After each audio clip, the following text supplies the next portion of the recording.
الحمدللہ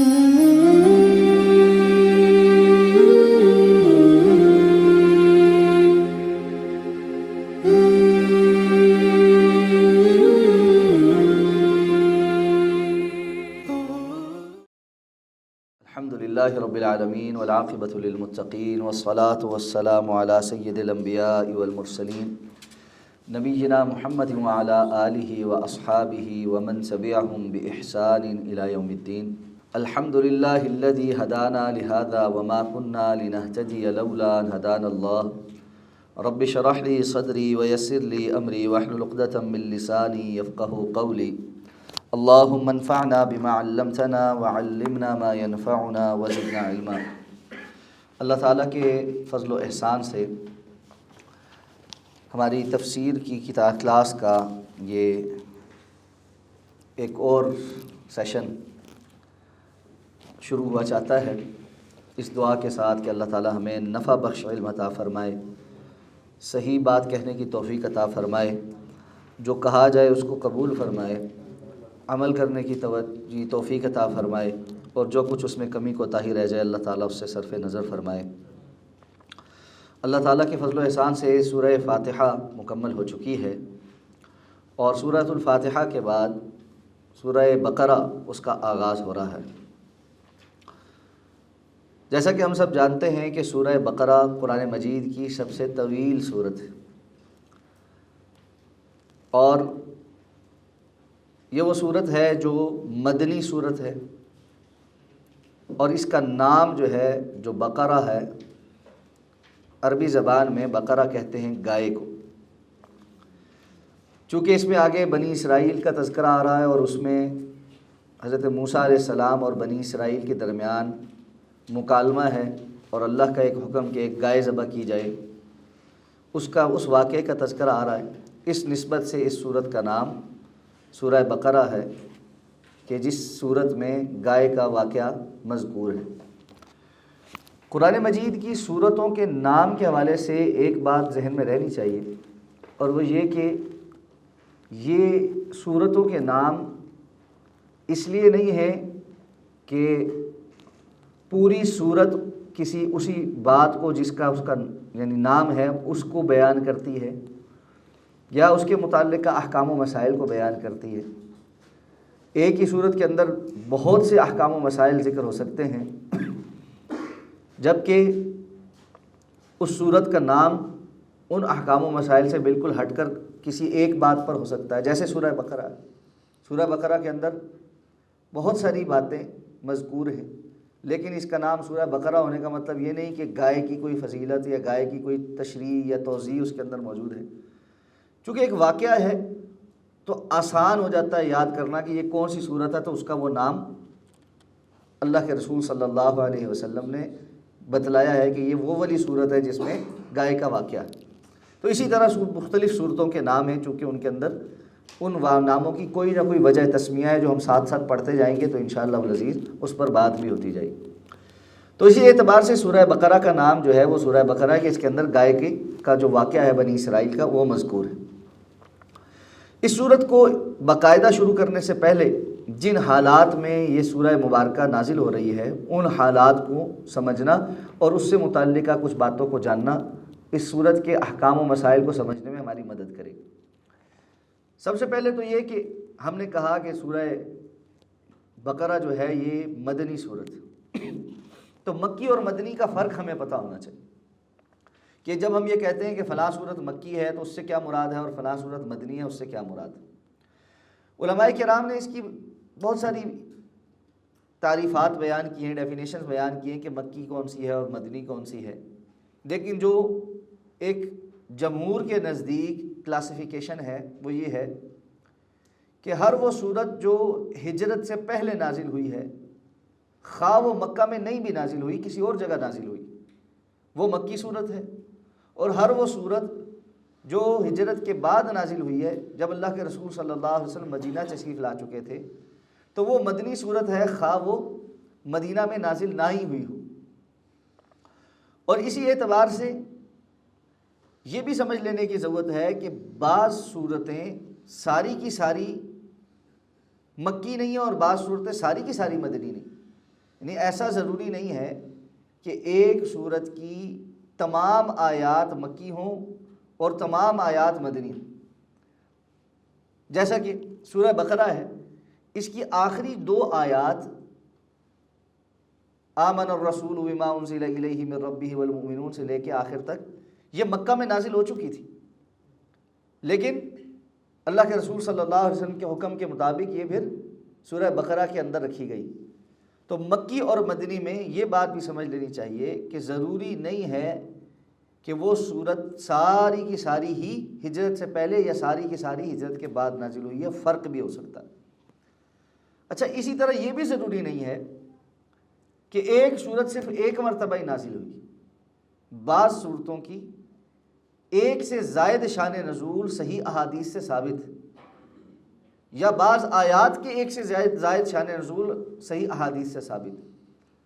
تو جب ہم مکی اور مدنی کہتے ہیں تو سورت کی عمومی جو آیات ہیں ان کے نزول کی بات ہو رہی ہوتی ہے کہ وہ ہجرت سے پہلے نازل ہوئی ہے، یا زیادہ حصہ ہجرت سے پہلے نازل ہوا ہے، یا زیادہ حصہ ہجرت کے بعد نازل ہوا ہے. تو جیسا کہ ہم نے کہا یہ مدنی صورت ہے، تو اس کا مطلب یہ ہے کہ سورہ بقرہ جو ہے وہ ہجرت کے بعد نازل ہونے والی صورت ہے، یا اس کی زیادہ آیات جو ہے وہ ہجرت کے بعد نازل ہوئی. سورہ بقرہ کی جو زیادہ آیات ہیں یا اس کی جو احکامات ہیں یہ مدینہ و طیبہ میں ہجرت کرنے کے ابتدائی دنوں میں نازل ہونا شروع ہوئے تھے. اب ایک کلاسیفیکیشن اور بھی سمجھ لیں کہ جو مکی اور مدنی کے درمیان فرق کرتی ہے، وہ یہ ہے کہ مکی اور مدنی کی کچھ اور خصوصیات بھی ہیں جو آپس میں ایک دوسرے سے تمیز کرتی ہیں. عموماً لازماً نہیں، عموماً مکی صورتیں چھوٹی آیات والی ہوتی ہیں، اور عموماً مکی صورتوں کے اندر جو موضوعات ہیں وہ توحید کا بیان، مشرکین مکہ کے اور دیگر اقوام کے شرکیہ جو عقائد تھے ان کا بطلان، گزشتہ اقوام کے واقعات اور ان پر آنے والے اللہ کے عذاب، ان کی جو ہے خبر، اور رسول اللہ صلی اللہ علیہ وسلم کی نبوت اور رسالت کے دلائل، اور اسی طرح آخرت کی تیاری، قیامت کے وقوع پذیر ہونے کے مناظر اور قیامت کے حوالے سے جو عقیدہ ہے، یہ عمومی موضوعات ہیں جو مکی صورتوں میں کور کیے گئے. تو میں عرض کر رہا تھا کہ مکی اور مدنی صورتوں کی موضوعات بھی مختلف. تو مکی صورتوں کے وہ موضوعات ہیں جو ہم نے ڈسکس کی، مدنی صورتوں کی موضوعات مختلف. مدنی صورتوں میں سب سے پہلے جب اسلام آ چکا اور عقائد راسخ ہو چکے اور مسلمان ایک ایسے بنیاد بن رہے، تو ایک اسلامی معاشرے کی تشکیل کے لیے جو بنیادی احکام چاہیے وہ سارے کے سارے مدنی صورتوں کے اندر بیان ہو. حلال حرام کی تمیز، جائز ناجائز کا فرق، معاملات کیسے کیے جائیں گے، پردے کے احکامات، مختلف چیزوں کی حرمت کے احکامات، شراب کی حرمت ہے اور دیگر چیزوں کی حرمت ہے، ان کے احکامات. اسی طرح کفار کے ساتھ چونکہ قتال کا حکم مدینہ میں آ کر وہ جائز ہوا، تو جنگ اور قتال سے متعلقہ احکامات. تو یہ وہ سارے احکامات ہیں جو مدنی صورتوں کا حصہ ہیں. تو یہ کہنا درست ہوگا کہ عمومی طور پر ہجرت سے پہلے کی جو آیات ہیں وہ عقیدے کی درستی اور عقائد سے متعلقہ جو چیزیں ہیں ان پر دلالت کرتی، اور اس کے مقابلے میں مدنی صورتیں جو ہے وہ معاشرت اور اسلامی ریاست کے جو اصول اور اسلامی ریاست کے جو قوانین ہیں ان کو وضع کرتی، اور اس کے ساتھ ساتھ غیر اسلامی قوتوں کے ساتھ تعامل کیا ہوگا اس کو واضح کرتی. چائے پینے کی ساتھ اجازت ہے؟ دراصل میں کل سے بہت لمبے سفر پہ تھا اور تھوڑا سا ایگزاسٹڈ ہوں.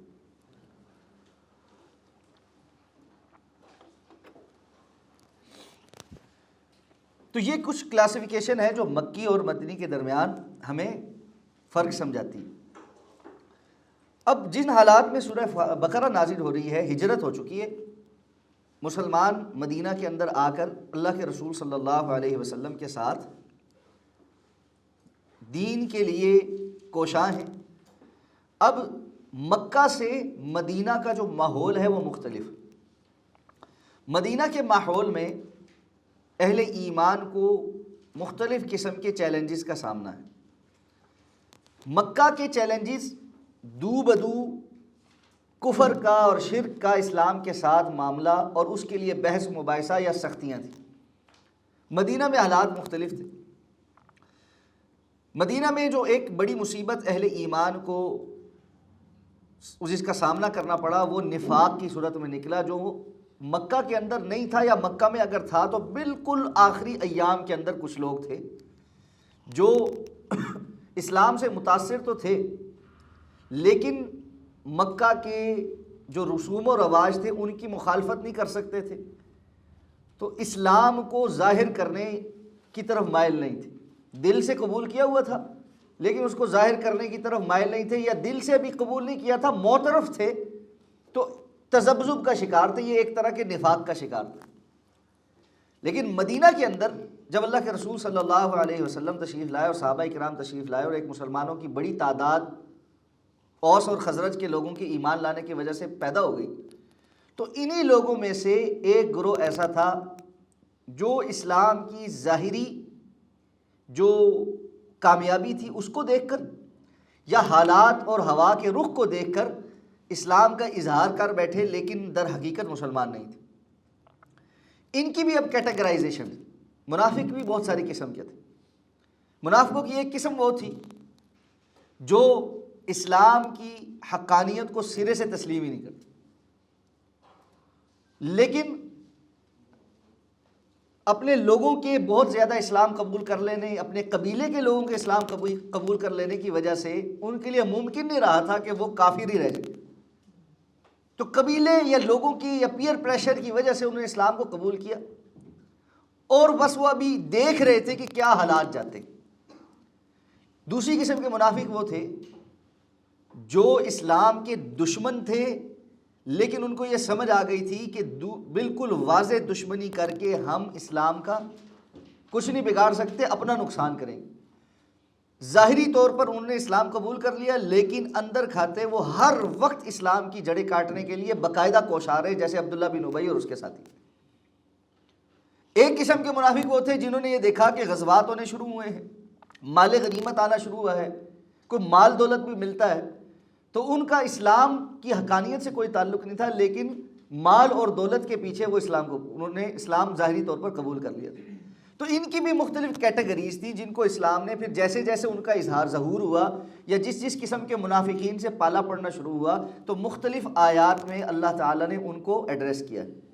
تو سورہ بقرہ کے اندر اللہ رب العزت نے ابتدا میں منافقین کے اس ٹولے کی بھی کچھ کلی جو ہے وہ اہل ایمان کے سامنے کھولی۔ سب سے شروع میں اہل ایمان کا تذکرہ، ان کے کچھ اوصاف ہیں، اس کے فوراً بعد منافقین کا کچھ تذکرہ اور اس کے اوصاف ہیں۔ مدینہ میں اللہ کے رسول صلی اللہ علیہ وسلم کو ایک اور جس گروہ کا سامنا تھا وہ یہود تھے۔ یہود مدینہ کے اہم ترین آبادی تھی۔ یہ وہ لوگ تھے جو مال اور دولت میں بہت آگے تھے اور تجارت کرتے تھے، جبکہ مدینہ کے جو مقامی باسی تھے وہ تجارت پیشہ نہیں تھے، وہ زراعت پیشہ تھے۔ مدینہ کے لوگ زراعت پیشہ تھے۔ یہ اوس اور خزرج کے لوگ در حقیقت یہود کے ہاتھوں میں کھیل رہے تھے۔ یہود نے ان کے لیے اسٹریٹجی یہ بنا رکھی تھی کہ ایک قبیلہ اوس کا حلیف بنا ہوا تھا، ایک قبیلہ یہود کا خزرج کا حلیف بنا ہوا تھا، اور یہ اوس اور خزرج کو آرام سے بیٹھنے نہیں دیتے تھے۔ ان کے درمیان جو صدیوں سے چلی آتی قبائلی جو ایک تعصب تھا اس کو یہود بجھنے نہیں دیتے تھے۔ اب زراعت پیشہ بندے کا مسئلہ یہ ہے کہ جب اس کی فصل پکتی ہے تو اس کے پاس پیسہ ہوتا ہے، وہ پیسہ استعمال ہو جائے تو اس کو اگلی فصل کا انتظار کرنا ہے۔ تاجر پیشہ بندے کا مسئلہ یہ نہیں ہے، وہ مسلسل تجارت کر رہا ہوتا ہے، اس کی تجارت ہوتی رہتی ہے، اس کا نفع آتا رہتا ہے۔ اب ہوتا یہ تھا کہ یہود جو ہے وہ اوس اور خزرج کے درمیان مختلف قسم کی لڑائیاں، جھگڑا اور آگ بھڑکاتے رہتے، نتیجتاً اوس اور خزرج آپس میں لڑتے، لڑنے کے لیے وسائل چاہیے، وسائل جلد ختم ہو جاتے، اب مزید وسائل کے لیے یہ یہود سے قرضے لیتے، یہود ان کو سودی قرضے دیتے، سودی قرضہ دینے کے بعد صرف یہاں پر بس نہیں کرتے تھے، وہ گروی میں ان کی جو زمینیں ہیں اور اچھی جگہیں ہیں وہ گروی رکھواتے تھے۔ پھر اپنی تجارت ان کی یہ تھی کہ یہ بہت ماہر اسلحہ ساز تھے، اچھے سے اچھا اسلحہ بنو قریظہ یہ بہترین قسم کی تلواریں اور ڈھالیں جو ہے نا وہ بنانے کے ماہر تھے، تو قرضہ بھی یہ دیتے اور اوس اور خزرج اس پیسے سے انہی یہود سے نفع کے اوپر اسلحہ خریدتے۔ تو ان کی چاندی چمکی ہوئی تھی کہ ایک طرف قرضے کے اوپر سود وصول کرنا، دوسری طرف وہی پیسہ جو ان قرضے کے طور پر دیا ہے ان اوس اور خزرج کی اسلحہ خریدنے کے لیے یہود کے پاس واپس آتا، اور وہ اس پر دوہرا پروفٹ کماتے کہ یہاں سے جو ہے وہ اسلحے پر بھی پیسہ جو ہے نا کماتے۔ تو کچھ لگتا ہے سملیرٹی آج کے حساب سے بھی نظر نہیں آ رہی، یہی جو ہے ان کی خاصیت آج بھی ہے کہ پوری دنیا کے اندر مسلمانوں کو اور دوسری اقوام کو آپس میں لڑاؤ، ان کے جو وسائل ہیں وہ ختم ہو جائیں تو سودی قرضے دو IMF کے ذریعے، ورلڈ بینک کے ذریعے، فلاں کے ذریعے، ورلڈ وار 1 ورلڈ وار 2 ہمارے سامنے، اور اس کے ساتھ ساتھ دفاع کے نام پر یہ جنگیں بھڑکانے کے بعد لوگوں کو ڈراؤ کہ اب اپنا دفاع مضبوط رکھنا بڑا ضروری، اور ایسے پوری دنیا کے اندر جتھوں کو سپورٹ کرنا اندر کھاتے جو ایک دہشت گردی کا ماحول بنا کر رکھیں تاکہ وہ اسلحہ بکنے کا جو چورن پیچھے ہے وہ پہلے بکے اور پھر اسلحہ بکے، اور وہ اسلحہ خریدنے کے لیے سودی قرضے دینا اور پھر اسلحہ بیچنا، اور جو سودی قرضہ نہیں لیتا جس کے پاس خود قدرتی وسائل کی وجہ سے زیادہ پیسہ ہے اس کا زیادہ پیسہ وہ اسلحہ خریدنے میں لگے۔ اس وقت عرب دنیا کو ڈراوا ہے ایران کا کہ وہ ہمارے اوپر آ کر مسلط ہو جائے گا، اور اس کے نتیجے میں ساری عرب دنیا اپنا جو وسائل ہیں وہ جھونک رہی ہے نیا اسلحہ خریدنے میں، خود نہیں بنا رہی۔ اور آپ وہ ساری رپورٹس پڑھ چکے ہوں گے کہ انٹرنیشنلی امریکہ سے اور دیگر ممالک سے اسلحہ خریدنے والے سب سے بڑے جو خریدار ہیں وہ گلف کنٹریز، عرب دنیا کے ممالک، وسائل ان کے پاس موجود ہیں لیکن وہ وسائل اس چیز پر خرچ ہو رہے ہیں۔ تو یہ ایک پرانی کہانی ہے، اس کا رنگ تھوڑا سا، اس کے کردار بدل جاتے ہیں، کہانی وہی ریپیٹ ہو رہی ہوتی ہے، اور اہل ایمان کبھی اس سے سبق نہیں سیکھ رہے، کیونکہ اللہ کے رسول صلی اللہ علیہ وسلم نے بتایا تھا کہ تم یہود کے نقش قدم پر چلو گے، بنی اسرائیل کے نقش قدم پر چلو۔ تو میں کہہ یہ رہا تھا کہ یہ یہود تھے جو وہاں پر موجود تھے، ان کا اثر و رسوخ بڑا تھا، ان کے پاس اچھی زمینیں تھیں، کاروبار بھی اچھا تھا، اور یہ اس انداز میں بڑے مضبوط قسم کے وہاں کے رہائشی تھے۔ اللہ کے رسول صلی اللہ علیہ وسلم نے آ کر مدینہ میں جو میثاق کیا تھا اس میں ایک پارٹی یہ بھی تھے، اس لیے کہ مدینہ کی داخلی سیاست میں ان کا بڑا کردار تھا۔ تو سورہ بقرہ کے اندر اللہ رب العزت نے بنی اسرائیل کو ایڈریس کیا ہے بڑا، اور بنی اسرائیل کو ایڈریس کرنے کی وجوہات میں سب سے پہلے تو ان کے سامنے ان کی حق کو چھپانے کا جو جرم ہے اس کو واضح کیا، اللہ نے ان کو جو فضیلت عطا فرمائی تھی اس کو واضح کیا ہے، اور اس کے مقابلے میں انہوں نے کیا کیا اس کو واضح کیا ہے، اور پھر ان کے جو جرم ہیں ان کو واضح کیا گیا ہے۔ تو سورہ بقرہ کا ایک بڑا حصہ وہ بنی اسرائیل کی ان حرکتوں اور ان کے معاملات کو واضح کرتا ہے، اور اس کو سمجھنا اور سیکھنا اس لیے بڑا ضروری ہے کہ اللہ کے رسول صلی اللہ علیہ وسلم نے فرمایا کہ تم ضرور بضرور لَتَتَّبِعَنَّ سُنَنَ مَنْ قَانَ قَبْلَكُمْ، تم سے پہلے جو لوگ گزرے تم ان کے طور طریقے کی اتباع کرو گے ضرور بضرور، حتیٰ کہ آپ نے فرمایا جس طرح ایک ہی جوتے کے دو جوڑے آپس میں مماثلت رکھتے ہیں، صرف فرق کیا ہوتا ہے، ایک دائیں پاؤں کا ہوتا ہے ایک بائیں پاؤں کا ہوتا ہے، بالکل اسی طرح صرف تم بعد میں آنے والے ہوگے وہ پہلے گزر چکے ہوں گے، وگرنہ حرکتیں بالکل ایک جیسی ہو جائیں، اور ان کی تباہی اور بربادی اور اللہ رب العزت کے عذابوں کا شکار ہونے کی جو وجوہات بنی وہ تمہارے اندر بھی پائی جائیں، یہاں تک کہ آپ نے فرمایا اگر ان میں سے کوئی بدبخت کسی گوہ کے جو سوراخ ہے اس کے اندر جائے گا تو تم بھی صرف اس کی نقل کرنے کے لیے اس کے اندر جاؤ، اور بعض روایات میں اگر ان میں سے کوئی بدبخت اپنے محرم رشتوں کے ساتھ زنا کرے گا تو تم صرف ان کی کاپی کرنے کے لیے ویسا کرو۔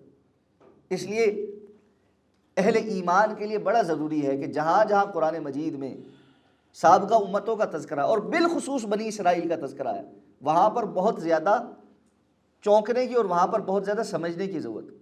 ایک بات اور بھی سن لیں، قرآن مجید کے 30 پاروں میں سے 28 پاروں میں بنی اسرائیل کا تذکرہ ہے۔ اس کثرت کے ساتھ بنی اسرائیل کا تذکرہ ہمارے لیے اس بات کو باور کرواتا ہے کہ ہم اس معاملے میں کتنے فتنے کا شکار ہوں گے اور کس انداز میں ہمیں اس سے کوپ کرنے کی اور اصلاح کرنے کی ضرورت۔ ہر جگہ یہ سوال پیدا ہوتا ہے کہ جی اگر امت کی یہ حالت ہے تو پھر ہمیں اس کا حل کیا تلاش کرنا چاہیے؟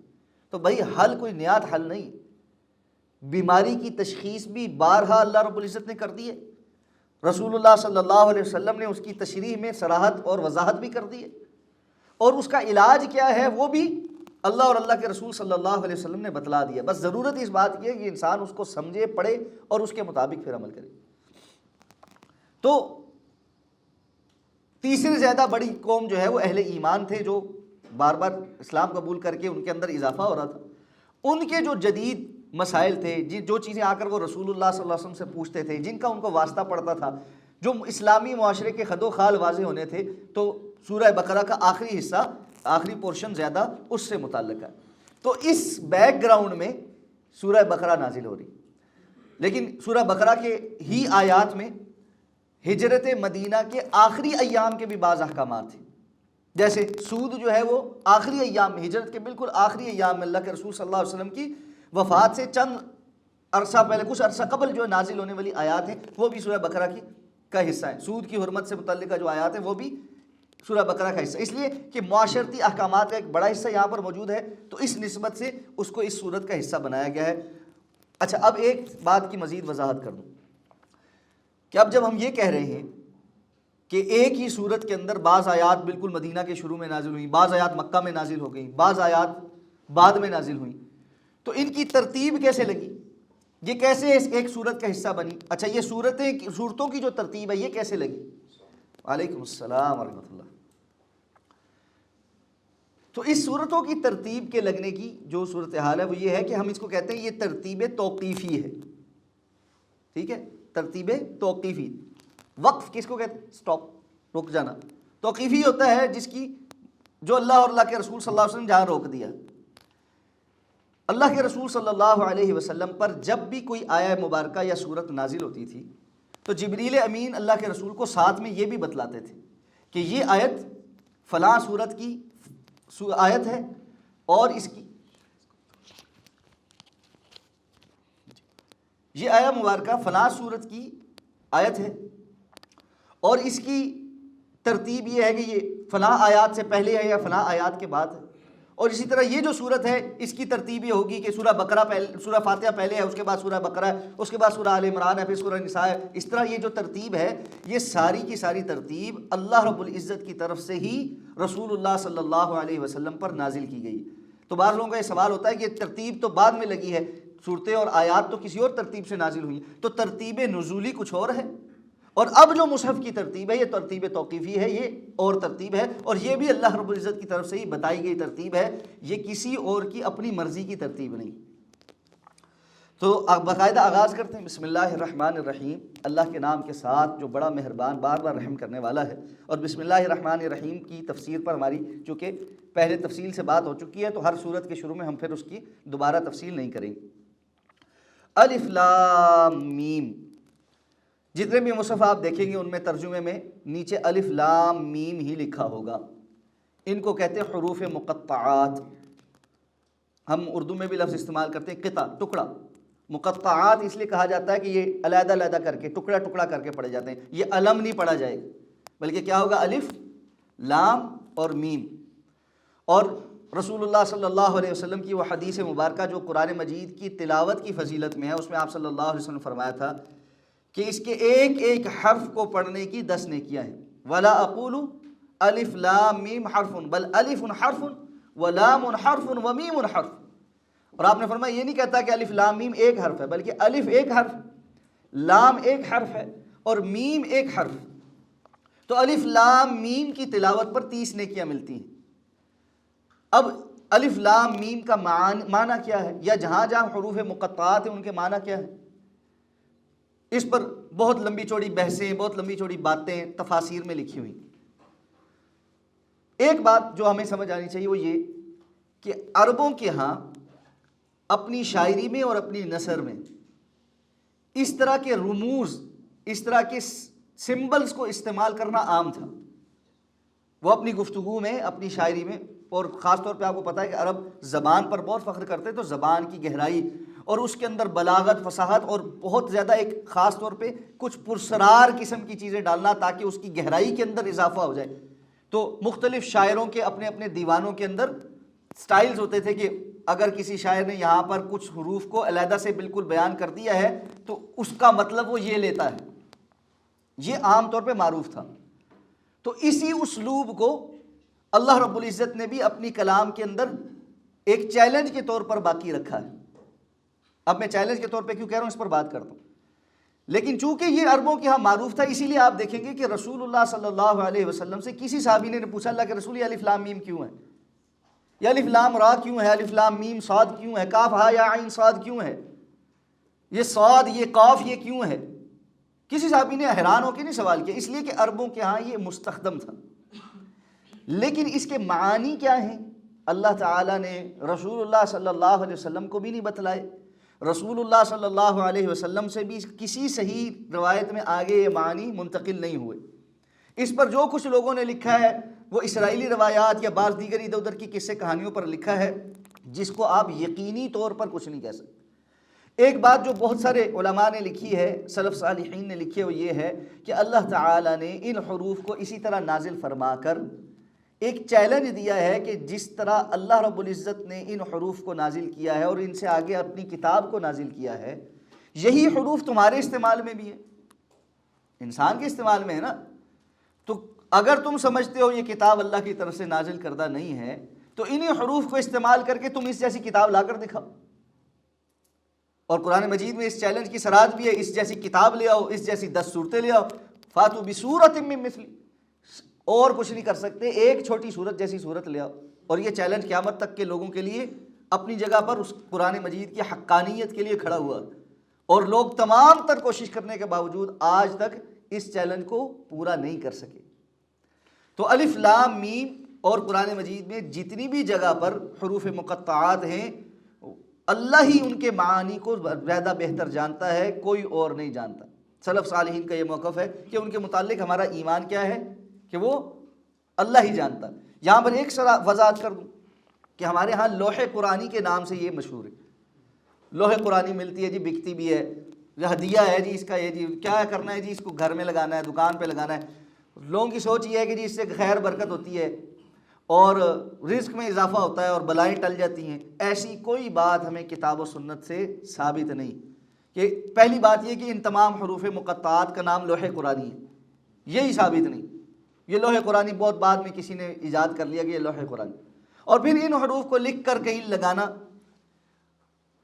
ان حروف کو چھوڑ کر صرف قرآنی آیات کو لکھ کر لٹکانا، جن کے معنی بھی پتہ ان کو بھی لکھ کر لٹکانا، یہ بھی بعض علماء کے نزدیک محل نظر کہ ہمیں اس کی نظیر اللہ اور اللہ کے رسول صلی اللہ علیہ وسلم کے کسی حکم میں نہیں ملتی، ہمیں رسول اللہ صلی اللہ علیہ وسلم کی سنت میں اس طرح کا کوئی عمل نہیں ملتا، صحابہ اکرام کے اس پہ کوئی تعامل نہیں ملتا۔ اس لیے جو ہم لکھ کر لگاتے نا دکان کے اوپر ان اللہ یرزق من یشاء بغیر حساب، اور باقی گھروں کے اندر آیت الکرسی یا بہت ساری چیزیں لکھ کر لٹکاتے، تو ایک یعنی یاد کے طور پر یا ایک اسلامی آرٹ کے طور پر کسی نے بہت اچھا طریقے سے اس کو خوبصورتی کے ساتھ لکھا ہے، اس کے طور پر تو شاید اس کا کوئی ایک جوازیت یا ایک بات بنتی ہے، یا ایک مسلمانوں کے شعار کے طور پر کہ مسلمان اللہ کی کتاب کو لکھتے ہیں، یا ایک جس کو آپ ایک کلچرل چیز زیادہ کہہ لیں، لیکن دینی حیثیت اس کی کوئی نہیں۔ کیا آیت الکرسی لکھی ہے کسی دیوار پر یا کسی گھر میں تو وہاں پہ شیطان نہیں داخل ہوگا، یا وہاں پہ اللہ کی حفاظت ہوگی یا فلاں ہوگا، اس قسم کی بات محل نظر۔ تو الف لام میم جی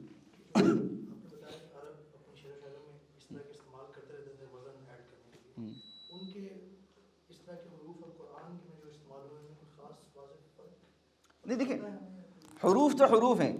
عرب شعراء یا ان کے جو نثر نگار تھے وہ جب استعمال کرتے تھے تو معروف ہوتا تھا کہ فلاں کا اگر دیوان ہے تو اس کی وہ جہاں پر اس طرح کی جو ٹرمنالوجیز یا اس طرح کے سمبلز یوز کرتا ہے تو اس کا مطلب کیا ہوتا ہے. وہ خود واضح کرتا تھا کہ میرا اس سے مطلب کیا ہے، اور اس کی چیزوں پر تحقیق کرنے یا اس کو یاد رکھنے والے لوگ ماہر سمجھے جاتے تھے کہ جو اس کے رموز کو جانتے ہیں.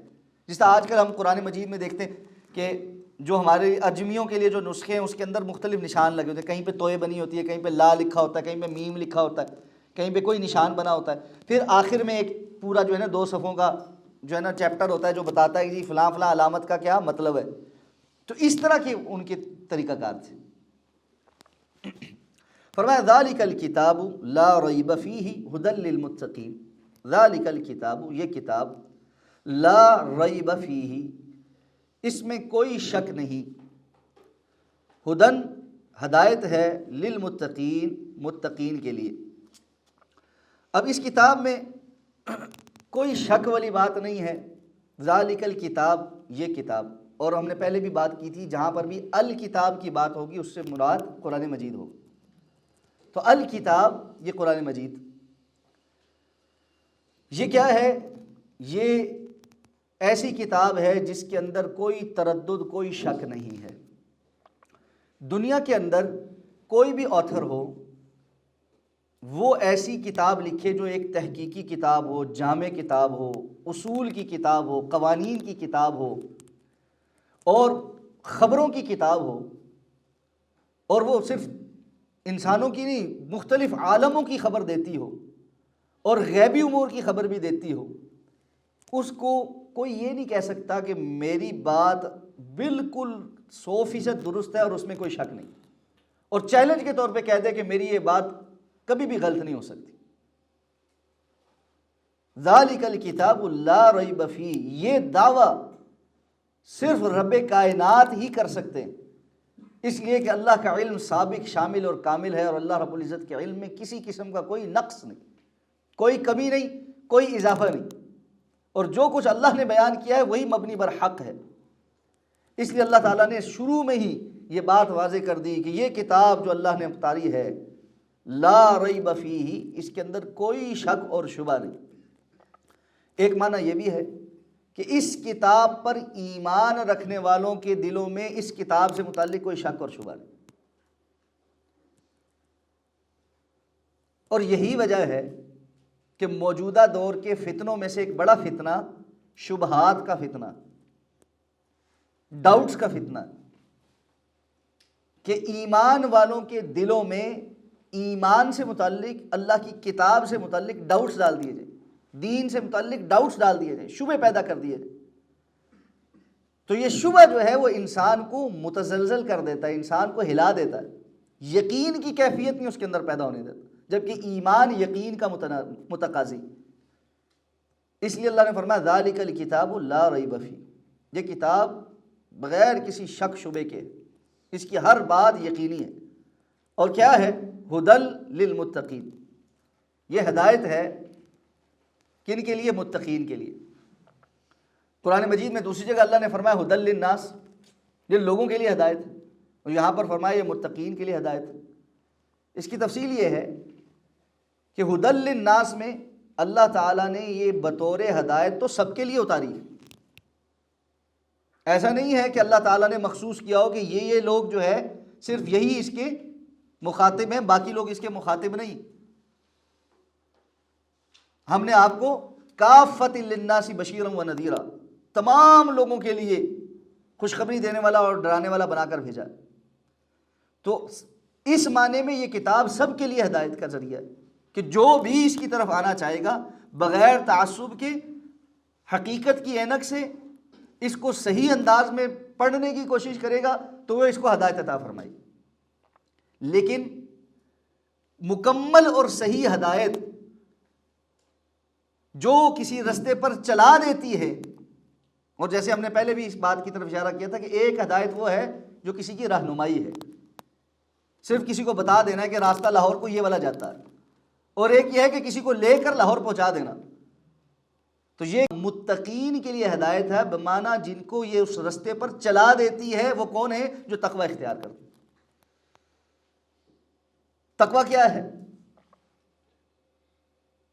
بنیادی طور پر ہر معاملے کے اندر اللہ کی رضا کے کام کو اختیار کرنا اور اللہ کی ناراضگی کے جو کام ہیں ان سے اپنے آپ کو بچا کر رکھنا، یہ تقوی ہے۔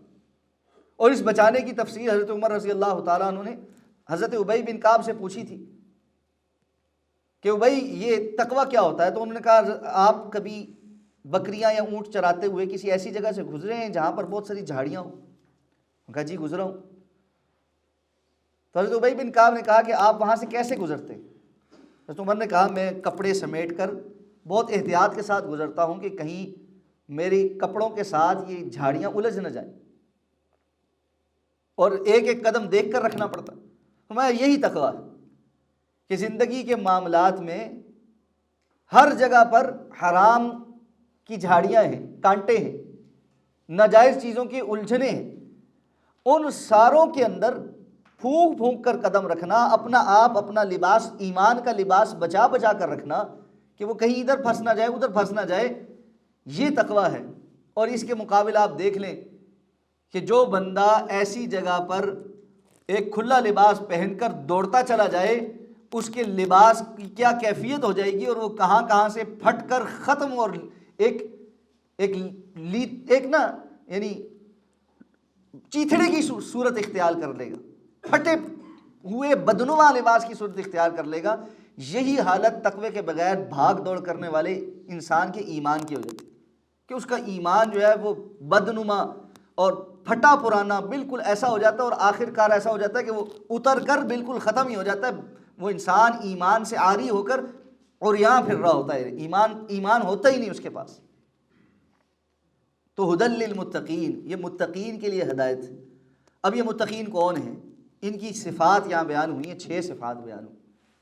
الذین، وہ لوگ، یؤمنون، جو ایمان لاتے ہیں، بالغیب، غیب پر، ویقیمون الصلاۃ، اور نماز قائم کرتے ہیں، ومما رزقناہم، اور اس میں سے جو ہم نے انہیں دیا ہے، رزق دیا ہے، ینفقون، خرچ کرتے ہیں۔ الذین یؤمنون، جو ایمان لاتے ہیں۔ تو سب سے بنیادی بات تو ہو گئی تقوی کے لیے پہلی شرط ہے ایمان۔ ایمان کے بغیر کچھ بھی نہیں۔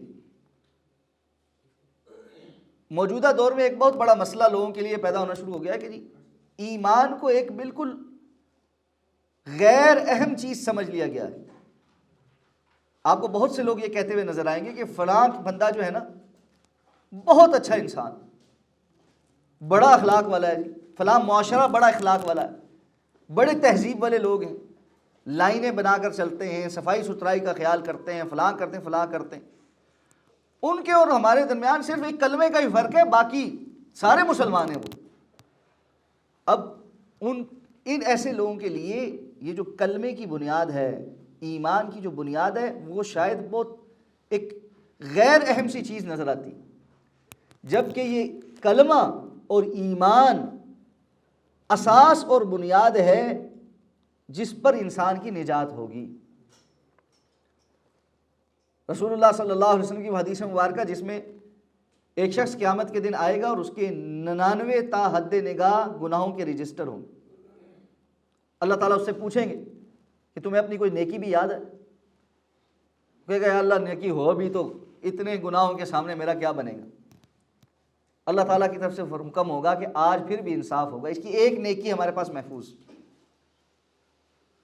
آپ صلی اللہ علیہ وسلم نے فرمایا وہ 99 رجسٹر ایک پلڑے میں اور ایک پرچی دوسرے پلڑے میں رکھی جائے گی، اور وہ ایک پرچی 99 رجسٹروں پر بھاری پڑ جائے گی، اور اس کے اوپر لکھا ہوگا لا الہ الا اللہ، لا الہ الا اللہ۔ یہ لا الہ الا اللہ بہت قیمتی بات ہے، اس پر ایمان لانا، خواہ انسان نے زندگی میں صدق کے دل کے ساتھ ایک مرتبہ یہ پڑھا ہو، یہ نجات کے لیے کافی ہو جائے گی۔ حضرت حذیفہ رضی اللہ تعالیٰ عنہ کی حدیث مبارکہ مجھے یہاں یاد آ گئی۔ حضرت حذیفہ رضی اللہ تعالیٰ عنہ ایک مرتبہ کہیں تشریف لے گئے تو کچھ لوگ جمع ہوئے ان سے ملاقات کرنے کے لیے اور کہنے لگے کہ آپ ہمیں کوئی حدیث ایسی سنائیں جو آپ نے خود رسول اللہ صلی اللہ علیہ وسلم سے سنی، یعنی بیچ میں واسطہ کوئی نہ، کوئی اور صحابی نہ ہو۔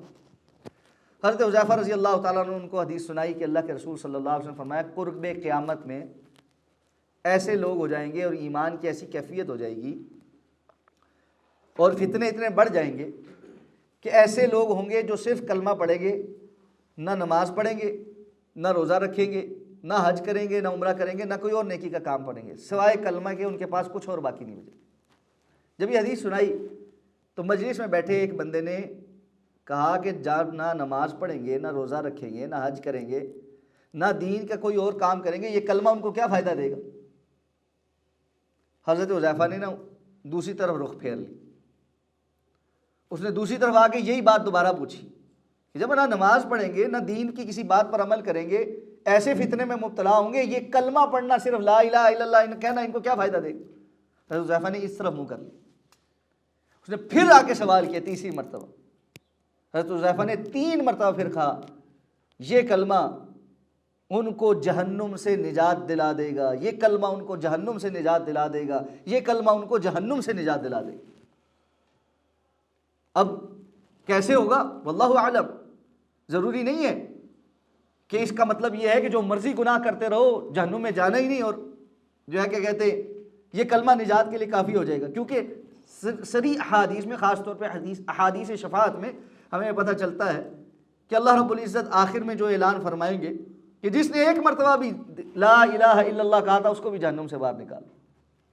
تو ممکن ہے یہ معنی مقصود ہو کہ کوئی نیکی نہیں کی، اپنے گناہوں کی سزا جہنم میں بھگتنے کے بعد بہرحال ان کے اور کافروں کے درمیان فرق کرنے والی چیز وہ کلمہ ہی بنے گا، اور اس کلمے کے پڑھنے کی وجہ سے وہ جہنم سے نکال کر جنت میں داخل کر دیے جائیں گے۔ اور اگر اللہ رب العزت چاہے تو اپنے فضل و احسان سے صرف کلمے کو قبول کرے جو اس حدیث میں ہے، اور سارے گناہ ایک طرف رہ جائیں، اور یہ کلمہ اللہ رب العزت کے ہاں زیادہ بھاری پڑ جائے کہ اس بندے نے بہرحال اتنے اخلاص سے یہ لا الہ الا اللہ کہا ہوگا کہ جس کی وجہ سے اس کا یہ اخلاص اللہ کے ہاں قابل قبول ہو جائے۔ واللہ اعلم بالصواب۔ تو الذین یؤمنون، جو ایمان لاتے، ایمان بڑی بنیاد ہے۔ اب ایمان لاتے کس چیز کو؟ بالغیب، غیب کے ساتھ،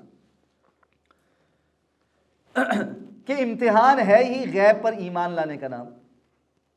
اگر تو اللہ رب العزت اپنی رویت دنیا میں کروا دیتے، جنت میں کروائیں گے، ہمارا ایمان ہے کہ اہل جنت اللہ رب العزت کو دیکھیں گے۔ اللہ کے رسول نے فرمایا جس طرح 14ویں کے چاند کو دیکھنے میں تمہیں کوئی دقت نہیں، اس طرح اللہ رب العزت کی رویت نصیب ہوگی۔ اللہ ہم سب کو وہ نصیب فرمائے۔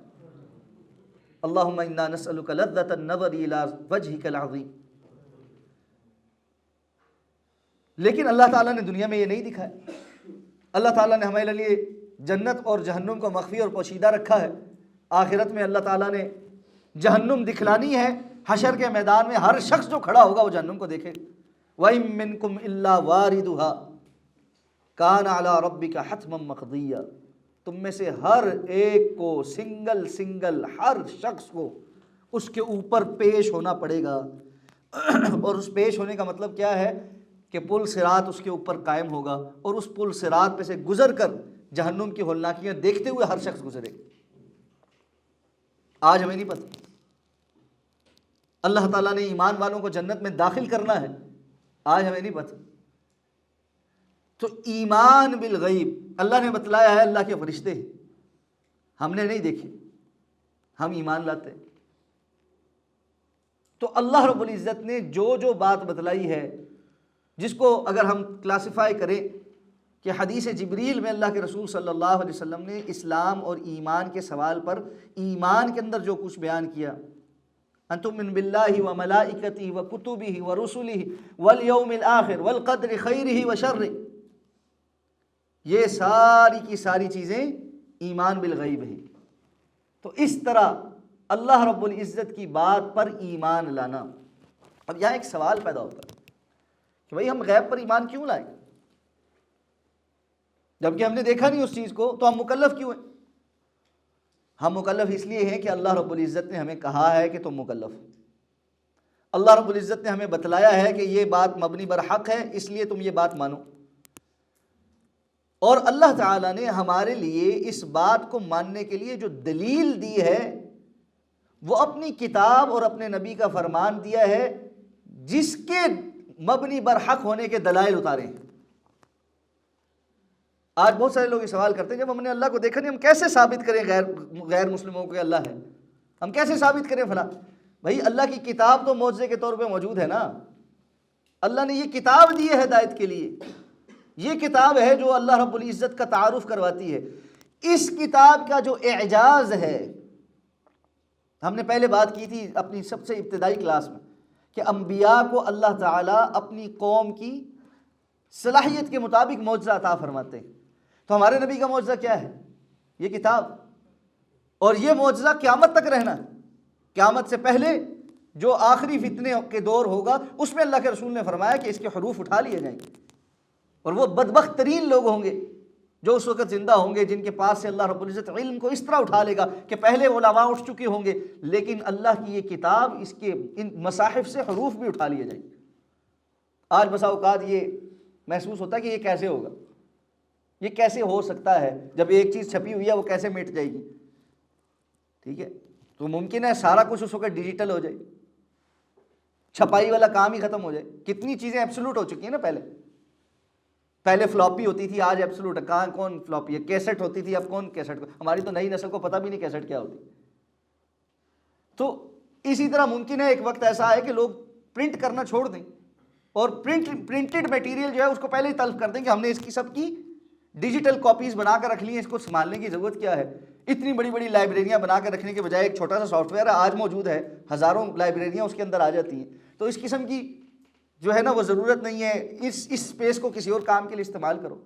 ممکن ہے، میں یہ نہیں کہہ رہا کہ صرف یہی ہوگا، لیکن ممکن ہے وہ، اور اللہ تعالیٰ اس ڈیجیٹل فارمیٹ میں ایسا کوئی وائرس پیدا کرے کہ وہ سب کچھ وائپ آؤٹ ہو جائے، اور اللہ اس بات پر بھی قادر ہے کہ پرنٹ ہوا ہوا میٹیریل صاف ہو جائے۔ تو اس لیے الذین یؤمنون بالغیب، جو غیب پر ایمان رکھتے ہیں، یہ کتاب اللہ رب العزت کی حقانیت پر دلالت کرتی ہے کہ اللہ نے اس کتاب کے مبنی بر حق ہونے کے عقلی دلائل عطا فرمائے، اپنے نبی کے مبنی بر حق ہونے کے عقلی دلائل عطا فرمائے۔ جو ان دلائل کو پرکھ لے گا اور جان لے گا، اس پر یہ ثابت ہو جائے گا کہ اللہ کی یہ کتاب بھی اللہ کی طرف سے نازل کرتا ہے، اور پھر جب نازل کرتا ہے اور اس کی حفاظت کی ذمہ داری بھی اللہ نے لی ہوئی ہے، تو جو کچھ اس میں اللہ نے بیان کیا وہ سب بالکل درست اور سچ ہے۔ اور جب یہ ایمان انسان کے اندر آتا ہے نا، پھر معاملات بڑے آسان ہو جاتے ہیں۔ ابو جہل بڑے بغلے بجاتا ہوا آیا تھا نا ابو بکر صدیق کے پاس کہ آج تو میرے پاس بڑی قیمتی بات ہاتھ لگ گئی ہے، اور آ کر سب سے پہلے پوچھا کہ جی اگر کوئی بندہ یہ کہے کہ میں راتوں رات بیت المقدس گیا ہوں۔ اب اس وقت کے دور میں بیت المقدس کا سفر راتوں رات پاسبل ہی نہیں، ہیومنلی کوئی ایسی چیز موجود نہیں تھی جس میں کسی انسان کے تصور میں بھی یہ آ سکتا ہو کہ کوئی بندہ راتوں رات بیت المقدس جا سکتا ہے، پھر آسمانوں میں جا سکتا ہے، اور واپس بھی صبح ہونے سے پہلے مدینہ میں موجود ہو، مکہ میں موجود ہو۔ یہ ہیومنلی پاسبل ہی۔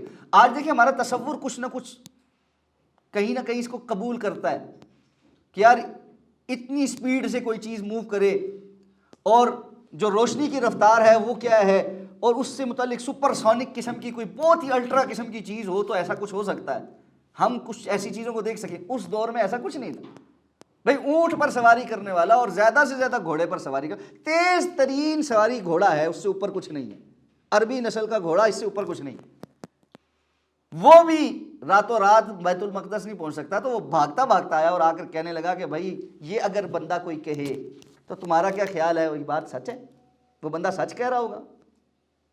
حضرت بکر نے پہلے کہا کہ بھائی یہ تو ایسا ممکن نہیں۔ انہوں نے کہا پھر تمہارے ساتھی محمد یہ کہہ رہے ہیں۔ اب اس کا جواب وہ کیا ایکسپیکٹ کر رہا تھا؟ کیا ایکسپیکٹ کر رہا تھا کہ وہ یہ کہیں گے نا کہ پھر تو وہ غلط کہہ رہے ہیں، ایسا تو نہیں ہو سکتا۔ یا کم از کم میں اور آپ ہوتے تو بہت بھی کوئی تیر مارتے تو کیا کہتے؟ میں جا کر اللہ کے رسول سے پوچھتا ہوں یہ کیسے ہوا، ٹھیک ہے، پہلے پوچھوں گا، پھر چیک کروں گا، پھر بتاؤں گا۔ حضرت ابوبکر صدیق رضی اللہ تعالیٰ نے ایک ہی بات کہی، اگر محمد الرسول اللہ صلی اللہ علیہ وسلم یہ کہہ رہے ہیں تو سچ کہہ رہے ہیں۔ کیوں؟ الذین یؤمنون بالغیب، جو غیب پر ایمان رکھتے ہیں۔ محمد الرسول اللہ صلی اللہ علیہ وسلم کی حقانیت، اس کتاب کا اللہ کی طرف سے منزل من اللہ ہونا، دین اسلام کا مبنی بر حق ہونا، یہ ان کے سامنے بالکل واضح ہو چکا تھا۔ اور بعض صحابہ سے منقول ہے، انہوں نے کہا کہ ہم اس سے بڑھ کر باتوں پر، اللہ کے رسول کی باتوں پر ایمان لا چکے ہیں کہ اللہ ہے اور جنت اور جہنم ہے، تو یہ تو چھوٹی بات ہے کہ اللہ کے رسول صلی اللہ علیہ وسلم گئے ہیں اور جا کر یہ سب کچھ اور ملاقات اور اسراء اور معراج کر کے واپس آئے، یہ تو اس سے چھوٹا ایمان بالغیب ہے، اس سے بڑے ایمان پر تو ہم پہلے یقین رکھتے ہیں۔ تو الذین یؤمنون بالغیب، جو غیب پر ایمان رکھتے ہیں۔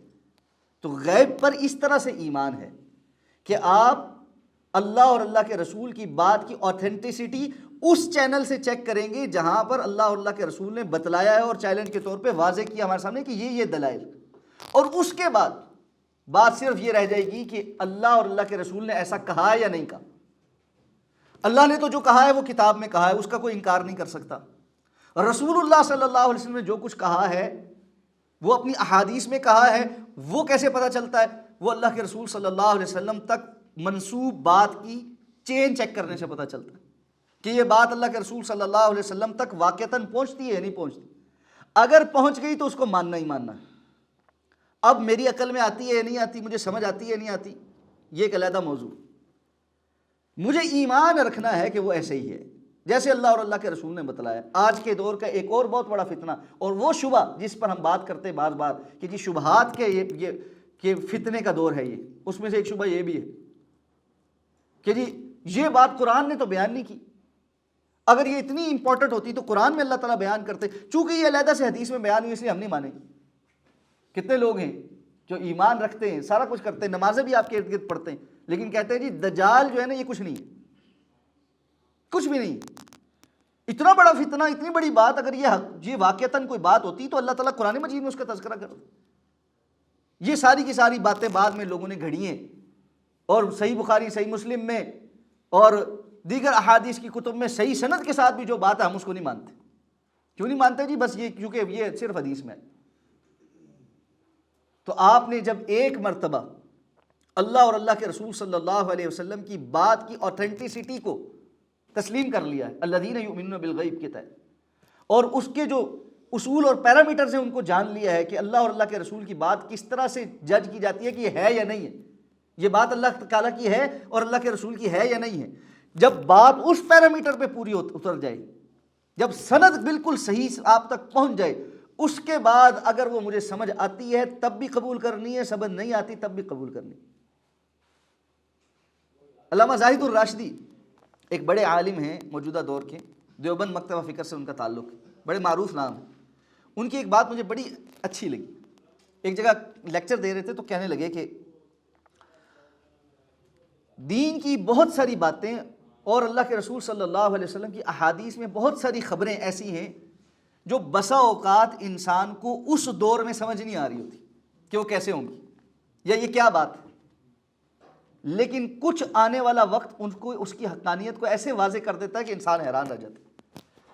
کہنے لگے میں اپنے والد محترم سے حدیث پڑھ رہا تھا اور اللہ کے رسول صلی اللہ علیہ وسلم کی وہ حدیث مبارکہ ہماری نظر سے گزری جس میں اللہ کے رسول صلی اللہ علیہ وسلم نے فرمایا تھا کہ قیامت کے قرب میں جو فتنے آئیں گے ان میں سے ایک فتنہ یہ ہوگا کہ ایک بندہ اپنے گھر کے اندر بیٹھ کر جھوٹ گھڑے گا اور لمحوں میں وہ جھوٹ آفاق میں پھیل جائے گا۔ علامہ زاہد الراشدی کہتے ہیں مجھے یہ حدیث سمجھ نہیں آئی، میں اپنے والد کے پاس گیا، وہ بھی شیخ الحدیث تھے، وہ پڑھا رہے تھے ہمیں وہ حدیث کی کتاب۔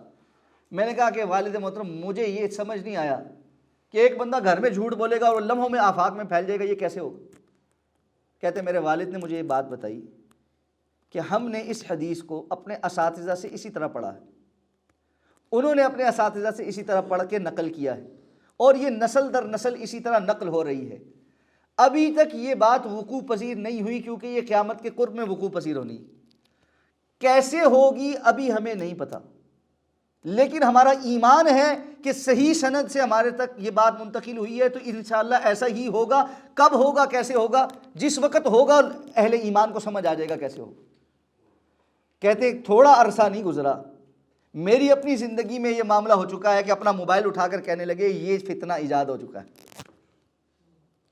اور ایک بندہ بیٹھ کر کچھ باتیں لکھ کر ایک بٹن پریس کرتا ہے، وہ آفاق کے اندر پھیل جاتا ہے اور ہوتا وہ جھوٹ ہے۔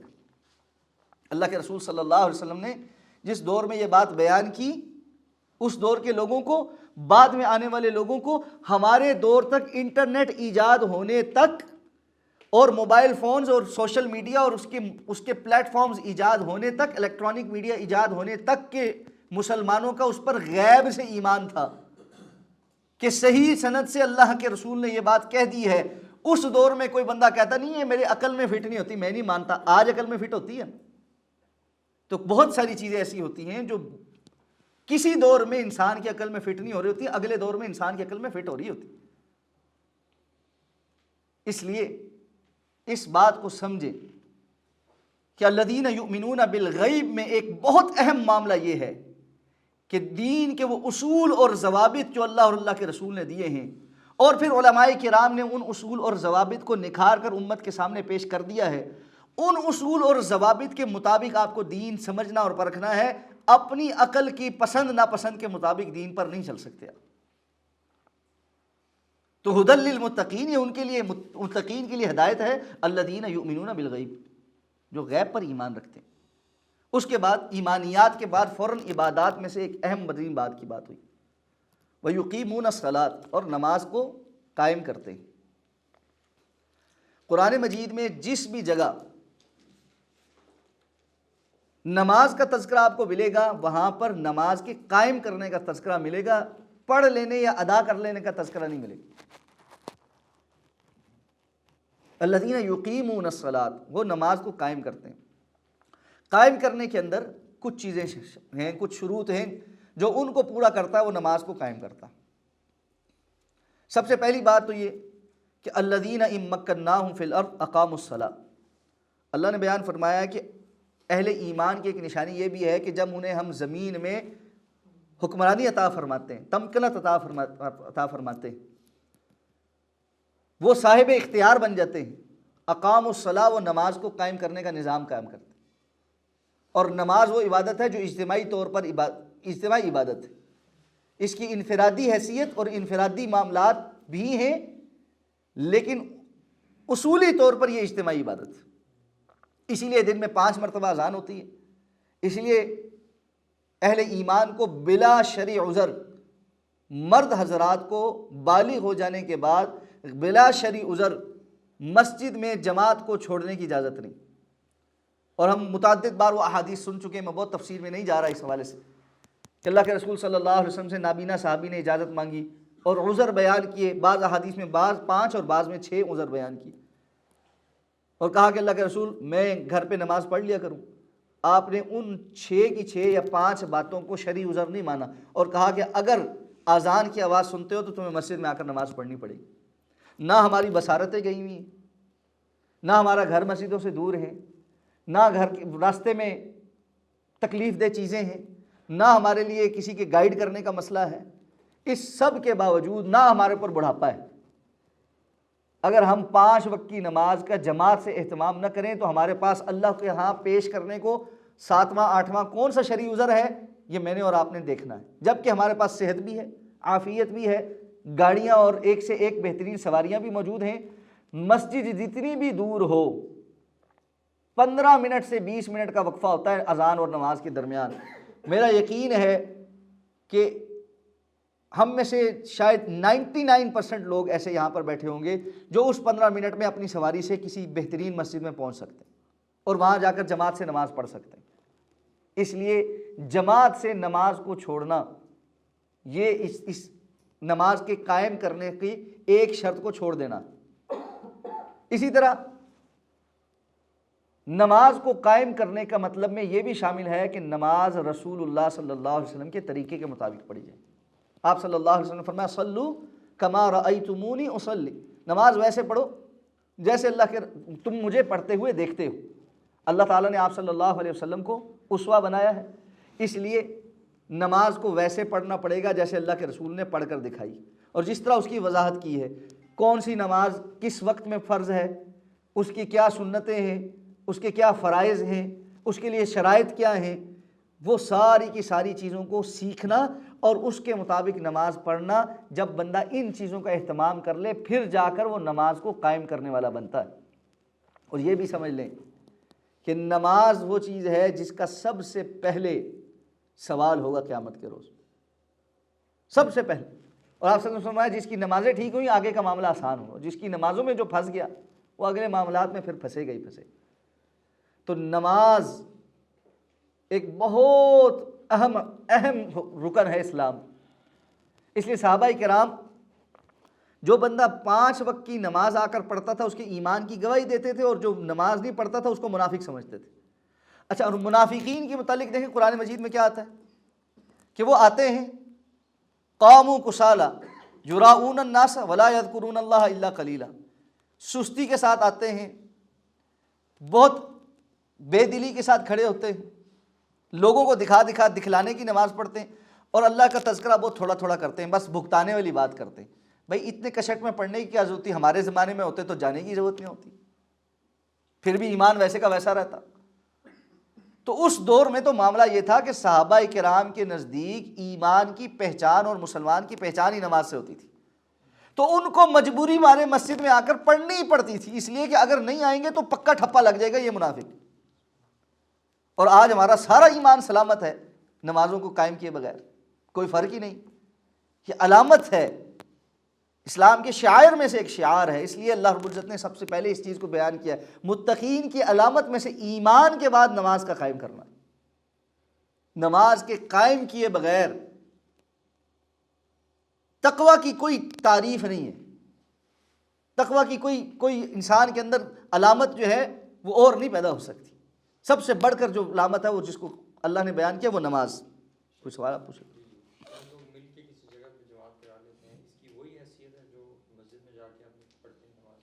مصلی جو ہے اس کی اہمیت بہرحال اپنی جگہ ہے۔ اگر کوئی بندہ چل کر بڑی مسجد میں نماز پڑھتا ہے تو علماء کرام کا اس بات پر اتفاق ہے کہ اس کا اجر و ثواب زیادہ ہے، لیکن چونکہ ہر وقت ایسا ممکن نہیں رہتا، بہت ساری مصروفیات ہیں، اس لیے اگر کسی جگہ پر مصلی بنا کر جماعت کا اہتمام کیا جاتا ہے تو بہرحال وہ اقامت صلاۃ میں شامل کہ جماعت کا اہتمام کیا گیا۔ وَمِمَّا رَزَقْنَاهُمْ يُنْفِقُونَ، اور اس میں سے جو ہم نے انہیں دیا ہے خرچ کرتے۔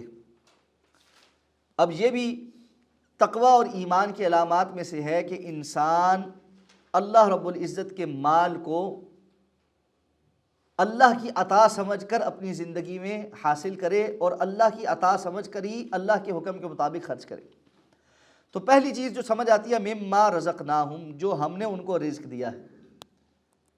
میں بڑا قابل ہوں، میں بڑی محنت کرتا ہوں، میرا کاروبار بڑا چمکا ہوا ہے، یہ مال میرا مال ہے، یہ سوچ مومن کی نہیں۔ مومن کی سوچ یہ ہے کہ اللہ نے مجھ پر فضل کیا ہوا ہے، اللہ نے مجھے عطا کیا ہے، اللہ نے مجھے صرف سبب بنایا ہوا ہے، عطا اللہ کی ہے۔ جب یہ بات سمجھ آ جاتی ہے تو پھر آگے خرچ کرتے ہوئے انسان بخل سے کام نہیں لیتا۔ بخیلی آتی اس وقت ہے جب بندہ سمجھتا ہے سارا میرا کمال۔ قارون کا تذکرہ قرآن مجید میں موجود ہے نا، جب اسے یہ کہا گیا کہ اللہ نے تجھ پر جو فضل کیا ہے اس کا نتیجہ یہ ہونا چاہیے کہ تو اللہ کے رستے میں خرچ کر، زکوٰۃ ادا کر، کہنے لگا کیوں کروں؟ اوتیتہ علی علم، مجھے تو یہ سب کچھ میرے علم کی وجہ سے ملا ہے، میری قابلیت اور صلاحیت ہے جس کے بنا پر میرے پاس یہ موجود ہے۔ تو جب بندہ یہ سمجھے کہ میری قابلیت اور صلاحیت ہے تو پھر وہ آگے خرچ کیوں کرے؟ خرچ تو وہ تب کرے گا جب اس کو پتہ لگے گا میرا تو ہے ہی نہیں، جس نے دیا ہے اس نے ذمہ داری لگائی ہے کہ یہ جگہ ہیں جہاں خرچ کرنا ہے، یہ حق ہے جہاں خرچ کرنا ہے۔ وفی اموالہم حق معلوم للسائل والمحروم، اللہ نے اہل ایمان کی علامت بیان کی، ان کے مالوں کے اندر ایک معلوم پروپورشن ہے سوال کرنے والے کے لیے بھی، اور وہ بھی جو محروم ہے سوال نہیں کر سکتا اس تک بھی وہ پہنچتے ہیں، اور اپنا مال اس تک بھی پہنچاتے ہیں۔ وآت ذی القربى حقہ والمسکین وابن السبیل، اللہ نے فرمایا تم قریبی رشتہ داروں کو ان کا حق ادا کرو۔ کیا کہا ہے؟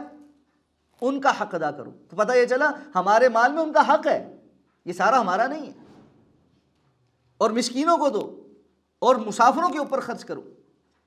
تو ہمارے مال پہ کسی اور کا بھی حق ہے۔ اس حق کو پہچاننا، انسان مال کے معاملے میں بڑا بخیل ہے، وہ چاہتا ہے زیادہ سے زیادہ جمع ہو، اور تو اس لیے اللہ نے وعید سنائی ہے والذین یکنزون الذهب والفضة ولا ينفقونها في سبيل الله فبشرهم بعذاب أليم يوم يحمى عليها في نار جهنم فتكوى بها جباههم وجنوبهم وظهورهم هذا ما كنزتم لأنفسكم فذوقوا ما كنتم تكنزون۔ جو سونے اور چاندی کو جمع کر کر کے خزانہ بنا کے اپنے پاس رکھتے ہیں اور اس کو اللہ کے راستے میں خرچ نہیں کرتے، ان کو آپ دردناک عذاب کی بشارت سنائیں، جس دن اللہ رب العزت ان کو جمع کر کے اسی مال کو ان کے لیے پگھلا کر اس مال سے ان کو داغے جائیں گے، جباہہم و جنوبہم و ظہورہم، ان کی یہ پیشانیاں اور ان کے سامنے اور پیچھے سب طرف اسی مال سے داغا جائے گا، اور ساتھ میں کہا جائے گا ھذا ما کنزتم لانفسکم، یہ ہے جو تم نے اپنے لیے خزانہ بنا بنا کر رکھا ہے، فذوقوا ما کنتم تکنزون، آج اس کا ذائقہ چکھو جو تم نے خزانہ بنا کر اپنے پاس جمع کیا تھا۔ اس لیے مال کے معاملے میں بھی وہ اللہ رب العزت کے احکامات کو جانتے اور سمجھتے ہیں۔ مال کے حوالے سے یہ بات سمجھ لینی چاہیے کہ اسلام کا تصور مال کیا ہے۔ دنیا کے اندر بہت سارے کانسیپٹس ہیں جو اکنامک کانسیپٹس ہیں۔ ایک کانسیپٹ یہ ہے کہ کوئی فرد انفرادی ملکیت نہیں رکھ سکتا۔ سوشلزم کیا ہے کہ کوئی بندہ انفرادی طور پر کسی چیز کا مالک نہیں بن سکتا، پوری سوسائٹی مالک ہے، ہر چیز کی، وسائل کی، سب چیزوں کی، اور سوسائٹی نے مل کر جو ہے وہ محنت کرنی ہے، اور جو بھی اس سے آؤٹ پٹ ہوگی وہ لوگوں میں ان کی ضرورت کے مطابق راشن کے طور پر تقسیم کی جائے گی۔ یہ گھر میں 2 بندے ہیں، تیسرا ان کا بچہ ہے، 3 بندوں کا راشن دے دو۔ یہ 6 لوگ ہیں، ان کو 6 بندوں کا راشن دے دو، چاہے اس کے گھر میں تینوں محنت کرنے والے ہیں اور یہاں سارے چھوٹے چھوٹے ہیں، صرف ایک محنت کرنے والا ہے۔ محنت کو نہیں دیکھا جائے گا، بس ضرورت کو دیکھا جائے گا، اس کے مطابق ہوگا۔ اسلام اس تصور کی بھی نفی کرتا ہے۔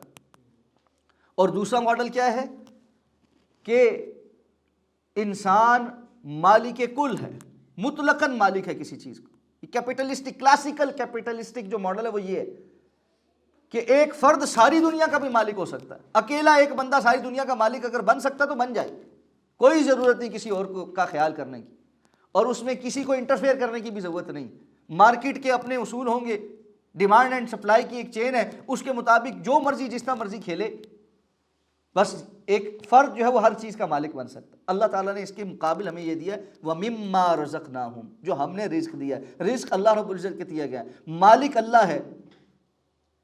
اور بار بار اللہ رب العزت نے قرآن مجید میں اس بات کی صراحت کی ہے، لہو ملک السماوات والارض، آسمانوں اور زمین کی ملکیت اس کی ہے، مالک وہ ہے۔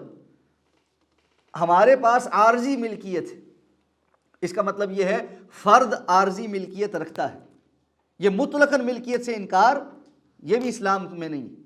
فرد عارضی ملکیت رکھتا ہے اور اس کی ملکیت بڑھ بھی سکتی ہے اور کم بھی ہو سکتی ہے، لیکن جتنی مرضی بڑھانا چاہے بڑھا لے، کچھ اصول اور ضابطوں کو رکھے۔ اللہ تعالیٰ جو حقیقی مالک ہے اس نے کچھ اصول اور ضابطے بتائے ہیں، ان اصول اور ضوابط کو اختیار کرنے کے بعد اگر کسی کا مال بڑھتا ہے تو کوئی بات نہیں، جتنا مرضی بڑھے، وہ دوسروں کا جو حق اللہ نے متعین کیا وہ ادا کرے، زکوٰۃ ادا کرے، اور قریبی رشتہ داروں کا اور دیگر لوگوں کے جو حقوق ہیں وہ ادا کرے، اس کے بعد اس مال کو جائز اور حلال طریقوں سے کمائے اور جائز اور حلال جگہوں پر خرچ کرے، تو کوئی حرج نہیں۔ تو مما رزقناہم ینفقون، جو ہم نے ان کو رزق دیا ہے وہ اس میں سے خرچ کرتے ہیں۔ یہاں پر مجھے ایک واقعہ وہ اشفاق احمد کا ہمیشہ یاد آ جاتا ہے، وہ بھی بڑی کچھ باتیں جو ہے نا کام کی کہہ گئے، تو اس سے نا بات سمجھنے میں آسانی ہو جاتی ہے۔ اچھا، میں چونکہ بہت ساری جگہوں پر اس طرح کی چیزیں کوٹ کروں گا نا، ہمارے بعض لوگ بہت معترض بھی ہو جاتے ہیں اس بات، اور یہ چونکہ آن لائن بھی جائے گا اور سارا کچھ جائے گا، تو اس لیے میں اس کی وہ ڈسکلیمر پہلے دے دوں، ٹھیک ہے نا، وضاحت پہلے دے دوں۔ اہل ایمان کا اصول اور ضابطہ یہ ہے خذ ما صفا ودع ما قدر، جو چیز اچھی ہے جہاں سے بھی ملے لے لو، وہ مومن کی گمشدہ میراث، اور جو بری چیز ہے جو کتاب و سنت کے مطابقت نہیں اس کو چھوڑ دو۔ رسول اللہ صلی اللہ علیہ وسلم نے حضرت ابو ہریرہ رضی اللہ تعالیٰ عنہ کو شیطان کی بتلائی ہوئی بات انڈورس کی تھی کہ اس نے کہا آیت الکرسی پڑھ کے پھونک لو گے کوئی چور چوری نہیں کر سکے گا، شیطان قریب نہیں آ سکے گا۔ آپ نے یہ نہیں کہا یہ چونکہ ابلیس نے بتائی ہوئی بات ہے اس لیے چاہے صحیح ہے اس کو چھوڑ دو۔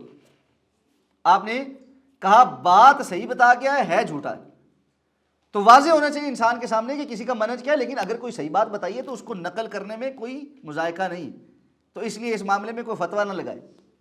تو میں بہت ساری ایسی باتیں بیان کروں گا جو کتاب و سنت کی مطابقت میں ہیں، یہ ضروری ہے، باقی وہ کس نے کہی ہے وہ ایک علیحدہ موضوع ہے، بسا اوقات سے سمجھنے میں آسانی ہو جاتی ہے۔ تو وَمِمَّا رَزَقْنَاهُمْ کا جو فلسفہ ہے نا وہ سمجھنے میں آسان ہو جاتا ہے، ٹھیک ہے۔ تو اشفاق احمد کہنے لگے میں اپنے بابا جی کے ساتھ کہیں گیا تو ہم ایک رکشے میں بیٹھے اور جہاں جانا تھا وہاں پہنچ گئے، تو رکشے سے نیچے اترے، میں نے رکشے والے کو کرایہ دیا، تو بابا جی نے مجھے کہا کہ کتنے پیسے دیے ہیں؟ کہتا میں نے کہا کہ شاید غالباً 50 روپئے یا جو بھی اماؤنٹ ہوگی، میرے ذہن میں ابھی نہیں ہے وہ اماؤنٹ ایگزیکٹلی کیا ہے، جو بھی اماؤنٹ تھی، تو وہ اماؤنٹ کہتے ہیں میں نے کہا جی میں نے اس کو دی ہے۔ انہوں نے کہا یار کچھ زیادہ دے دینے سر، کچھ زیادہ دے دینے تھے، تو کہتے ہیں میں نے تھوڑے سے زیادہ ہی دیے۔ کہتے ہیں بابا جی نے کہا یار اور زیادہ دے دینے سر، تو اتنے دیتے ہی چو دینے نا، سمجھ آئی کہ بھائی تم نے کچھ اور زیادہ دے دینے تھے، تم نے بھی تو اس میں سے دینے جو تمہیں دیا گیا ہے، تمہارا کون سا اپنا ہے؟ بندہ ٹینشن تو وہاں لے نا جو میرے میں سے جا رہا ہو، انسان کی پریشانی تو وہیں سے بنتی ہے نا۔ تو جو پہلے سے ہی کانسیپٹ کلیئر ہو کہ میں نے جو میرے پاس کسی نے دیا ہے اس میں سے دینے، میرے اپنے تو ہیں ہی نہیں، تو پھر بندہ کھلا ہو کے دے دیتا ہے۔ اور جب کہ اس نے وعدہ بھی کر رکھا ہو کہ جو میں نے دیا ہے اس میں سے آگے دو گے، واللہ ما نقص من مال صدقۃ قط، اللہ کے رسول قسم اٹھا کر کہہ رہے ہیں کہ جس مال سے صدقہ دیا جائے اس میں کوئی کمی نہیں ہوتی۔ یا ابن آدم انفق علیک، آدم کے بیٹے تو خرچ کر، میں تیرے اوپر خرچ کروں گا۔ اور اللہ تعالیٰ تو فرماتا ہے تم خرچ کرتے ہو، اللہ کے رسول نے فرمایا اللہ دائیں ہاتھ سے اس کو قبول کرتا ہے اور اس کو پھر پالتا ہے اور اس طرح بڑھاتا چڑھاتا ہے جس طرح تم میں سے کوئی گائے کے چھوٹے سے بچڑے کو پال پوس کر بڑا کر کے تناور بیل بنا دیتا ہے، اللہ تمہارے صدقات کو اس طرح بڑھا چڑھا کر جو ہے وہ تمہارے لیے ذخیرہ کرتا ہے۔ اور پھر مزے کی بات یہ نہیں کہ صرف یہ کہو جو تم خرچ کرو گے آخرت میں ہی ملے گا، جو خرچ کرو گے دنیا میں تو اس کا متبادل ملے گا ہی ملے گا، اصل اجر تو آخرت میں ملے گا۔ اس لیے اس کانسیپٹ کو سمجھنا کہ وَمِمَّا رَزَقْنَاهُمْ يُنْفِقُونَ، یہ کہاں سے آتا ہے؟ یہ ایمان کے ساتھ آتا ہے، یہ ویسے نہیں آ سکتا۔ تو مومن بخیل نہیں ہوتا، یہ بات سمجھ لیں، مومن بخیل نہیں ہو سکتا۔ بخل اور ایمان دو ایک جگہ پر جمع نہیں ہو سکتے۔ کچھ چیزیں ایسی ہیں جو ایمان کے بالکل منافی، ایمان ہو تو وہ نہیں ہو سکتا۔ ان میں سے ایک بات، ایمان ہو تو بخل نہیں ہو سکتا، ایمان ہو تو جھوٹ نہیں ہو سکتا، ایمان ہو تو بزدلی نہیں ہو سکتی۔ یہ تین باتیں ایمان کے ساتھ جمع ہونے والی ہی نہیں۔ صحیح ایمان ہو بندے کا، بندہ بخیل ہو کر بیٹھ جائے جی مال جمع، بس اس کو ٹینشن ہی ہو جائے خرچ کیسے کرے۔ بندہ مومن ہو اور وہ ڈرپوک ہو، ایسا نہیں ہو سکتا۔ ایمان تو انسان کو مضبوط کر دیتا ہے۔ ابراہیم علیہ السلام کے مقابل سارے کھڑے ہیں اور پتہ آگ میں ڈالے جائیں گے، قُلْنَا یَا نَارُ کُونِی بَرْدًا وَسَلَامًا، تو ان کے سامنے تو نہیں نازل ہوئی تھی، یا اس وقت تو نہیں، پہلے تو نہیں نازل ہو گئی تھی، پہلے سے خبر دے دی اللہ تعالیٰ نے آپ آرام سے بیٹھے تسلی کر کے رکھیں، آگ میں پھینکے جائیں گے جلیں گے نہیں، تو مطمئن بیٹھے ہوئے نہیں، ان کو پتہ تھا ڈالا جاؤں گا اور جل جاؤں گا، لیکن کوئی ڈر خوف تھا؟ حسبنا اللہ ونعم الوکیل نعم المولا ونعم النصیر، حسبی اللہ لا الہ الا هو علیہ توکلت وہو رب العرش العظیم۔ یہ کلمات کیا ہیں؟ انسان کو نہ ڈر بناتے، دنیا کا ڈر نہیں پھر رہ جاتا، چیزوں کا ڈر نہیں رہ جاتا۔ بندہ بخیل نہیں ہو سکتا، چھوٹے سے دل کا نہیں ہو سکتا۔ سلف صالحین میں سے ایک محدث ہے، ان کے بارے میں آتا ہے کپڑے کے بہت بڑے تاجر تھے، بہت بڑے تاجر، حدیث کا درس دے رہے تھے، پڑھا رہے تھے۔ بندہ آیا، اس نے آ کے کان میں کچھ کہا، انہوں نے سارا ایسے نیچے کیا، پھر پڑھانا شروع کر دیا۔ تھوڑی دیر بعد وہی بندہ دوڑا دوڑا آیا، اس نے آ کے پھر کان میں کچھ کہا، انہوں نے سر پھر نیچے کیا اور پھر پڑھانا شروع کر دیا۔ جب حلقہ ختم ہوا تو ایک طالب علم نے سوال کیا کہ شیخ یہ کیا ہوا؟ ایک بندہ آیا، اس نے آ کے کچھ بتایا، آپ نے سر نیچے کیا، سر اٹھایا، پھر پڑھانا شروع کر دیا۔ پھر وہ آیا، اس نے آ کر خبر دیا، آپ نے پھر سر نیچے کیا، پھر پڑھانا شروع کر دیا۔ انہوں نے کہا جب پہلی مرتبہ وہ آیا تھا، اس نے آ کر بتایا تھا کہ جس سمندری جہاز میں آپ کا سارا مال کپڑا جو ہے لدا ہوا تھا، وہ غرق ہو گیا اور آپ کی جتنی جمع پونجی ہے وہ ساری کی ساری ختم ہو گئی۔